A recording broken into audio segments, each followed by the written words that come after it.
आदाब दोस्तों। बायजूस कंपनी एक वक्त में इंडिया की सबसे बड़ी एडटेक कंपनी मानी जाती थी क्योंकि इनकी वैल्यूएशन 22 बिलियन यूएस डॉलर से ज्यादा की थी। इनके ब्रांड एम्बेसडर शाहरुख खान और लियोनेल मेसी जैसे बड़े बड़े लोग थे।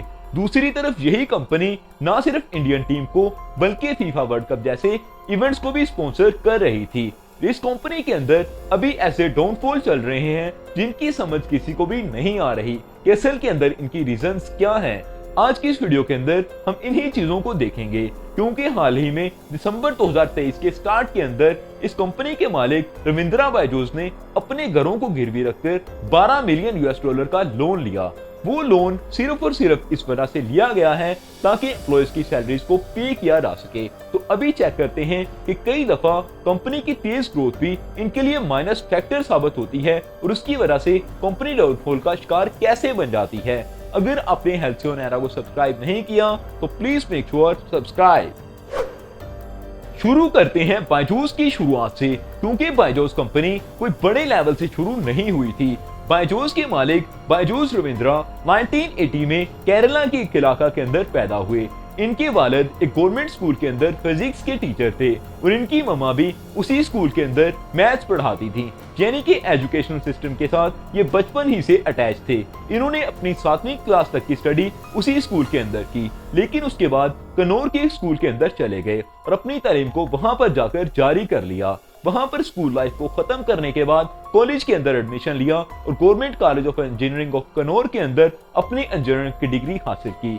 2000 साल के आने तक इन्होंने अपनी ग्रेजुएशन कंप्लीट कर ली थी। ग्रेजुएशन करने के बाद इन्होंने अब जॉब करने का सोचा और जॉब के लिए अप्लाई करने लगे। 2001 के अंदर इन्होंने पैन ओशन नामी एक कंपनी के अंदर अपनी जॉब ढूंढ ली और वहां पर सर्विस इंजीनियर के तौर पर हायर कर लिए गए। वहां पर इनकी जॉब काफी अच्छी चल रही थी और इंडिया के अंदर भी इनका आना जाना बहुत कम रहता था। साल 2003 में ये अपनी छुट्टियां गुजारने के लिए इंडिया के अंदर आते हैं और इनके कुछ दोस्त इनको अप्रोच करते हैं कि आप पढ़ाई के अंदर काफी अच्छे थे, आप हमें कैट्स की तैयारी करवा दें, जिसके लिए बायजूस अब इनको तैयारी कराने के लिए मेहनत करना शुरू कर देते हैं और 7 दोस्तों में से 4 दोस्तों का ये टेस्ट क्लियर हो जाता है, जिसकी वजह से इनके दोस्त इनको काफी दाद देते हैं और इन्हें ये भी कहते हैं कि आपको खुद भी कैट का टेस्ट देना चाहिए और बायजूस ऐसा ही करते हैं। बायजूस रविंद्रा ने ये टेस्ट दिया तो इनके फुल मार्क्स आते हैं और इनको बकायदा तौर पर कॉल भी आती है कि आप हमें ज्वाइन कर सकते हैं, लेकिन बायजूस इस चीज से साफ इनकार कर देते हैं और पैन ओशन में वापस चले जाते हैं।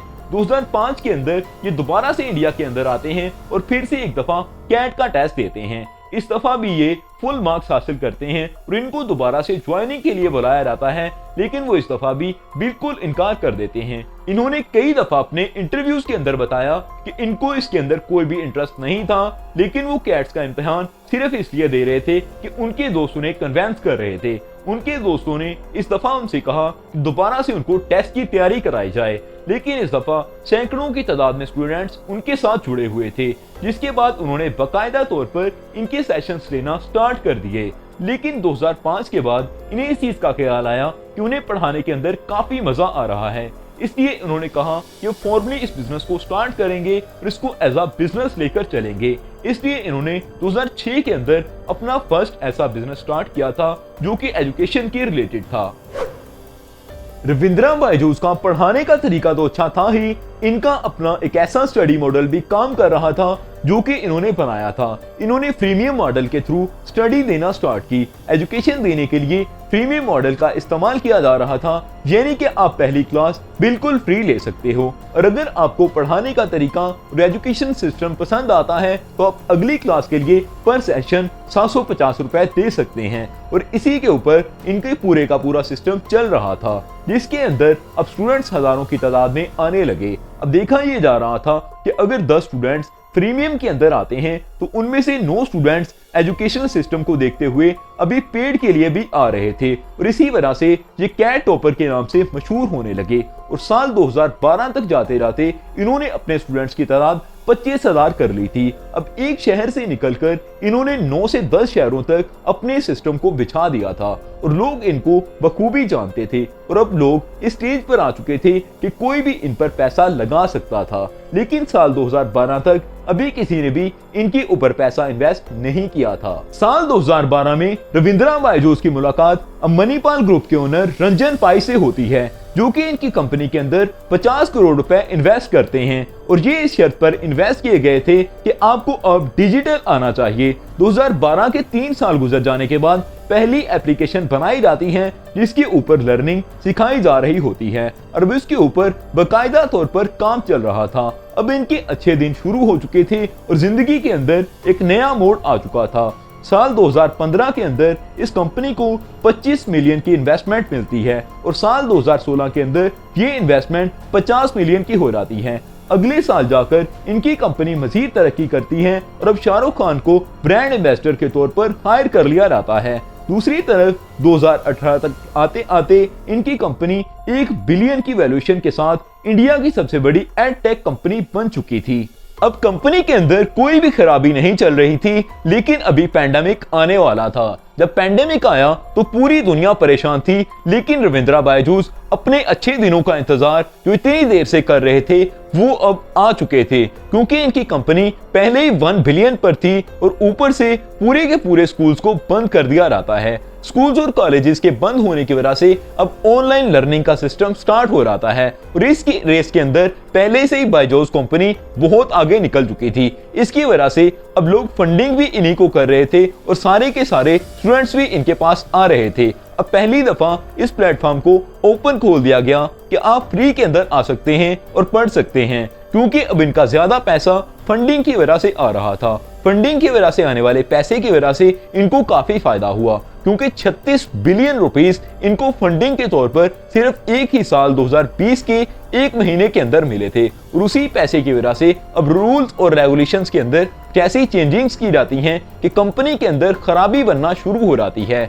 असल के अंदर अब वर्कर्स की तरफ से कंप्लेंट्स आ रही थी, एम्प्लॉयज की तरफ से कंप्लेंट्स आ रही थी कि हमारे साथ अच्छा सलूक नहीं किया जा रहा, क्योंकि कंपनी अब बहुत ज्यादा तरक्की करना चाहती थी। इनकी वैल्यूएशन कई टाइम्स बढ़ चुकी थी, इस वजह से ये अपनी उम्मीदें भी बढ़ा रहे थे और तौक़ुआत को देखते हुए अब एम्प्लॉयज पर सख्ती की जा रही थी, जो कि नाकाबिले बर्दाश्त थी। अब इन लोगों के अंदर लालच काफी जाग चुका था।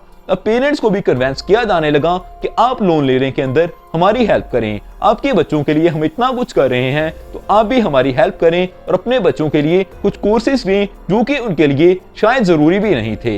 बच्चों को कन्वेंस किया जा रहा था कि अपने पेरेंट्स को फोर्स करो कि लोन लेकर भी आपको पढ़ाना पड़ता है तो आपको ये कोर्सेज लेकर दें, जिसके बाद पेरेंट्स भी काफी परेशान होने लगे। लेकिन बायजूस सिर्फ और सिर्फ अपने फायदे का सोच रहा था।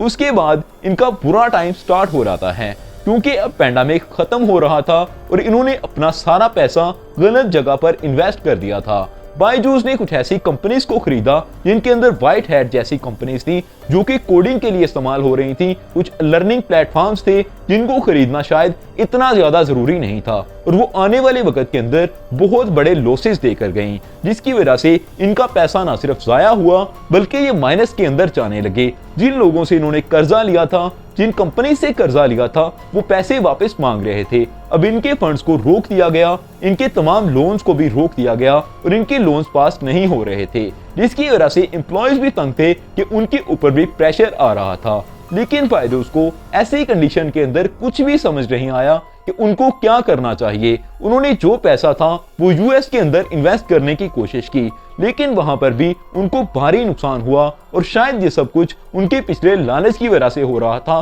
कि उन्होंने लोगों से गलत फायदा लेने की कोशिश की। दूसरी तरफ अब उनके लोन्स बढ़ते जा रहे थे और लोग अपने पैसे वापस लेने के लिए आ रहे थे, जिसकी वजह से अब बायजूस माइनस के अंदर चल रही है और इनका काफी नुकसान हो चुका है। अभी इन्होंने अपनी एम्प्लॉयज की सैलरीज पे करने के लिए घरों तक को गिरवी रख दिया है और आने वाले वक्त के अंदर इनके साथ पता नहीं क्या होने वाला है। इसलिए कहा जाता है कि अगर आपको ऊपर वाला देता है तो उसको संभालना सीखें। उसको अगर आप ज्यादा बढ़ाने के चक्कर में जाते हैं तो उल्टा आपका नुकसान हो सकता है। और ये बिजनेस स्टार्टअप के लिए एक बड़ी एग्जांपल है कि किस तरह से आपको स्लो एंड स्टडी ग्रोथ करनी चाहिए और अपने आप को बहुत संभाल कर चलना चाहिए। Subscribe the channel for more videos. Thank you, all love you to be with us.